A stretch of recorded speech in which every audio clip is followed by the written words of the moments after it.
acılarıyla yoğrulmuş bu kutlu topraklara zalimin ve hainin çirkefi bulaşamayacak. Zafer zulme biat edenlerin değil, adalet peşinde koşanlarındır.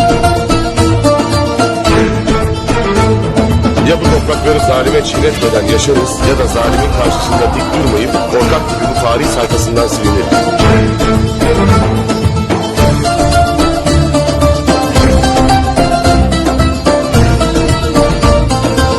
Şimdi safları sıra dağlar gibi pek tutup Tufan gibi onların üstlerine çökme vaktidir.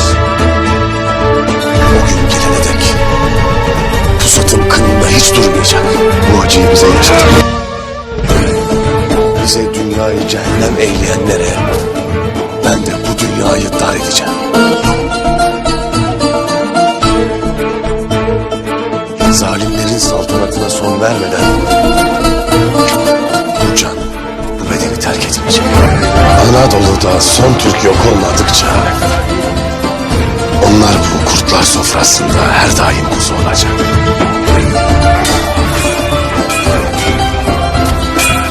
Buranın uç beyi benim. Burada nizam da benim, töre de benim.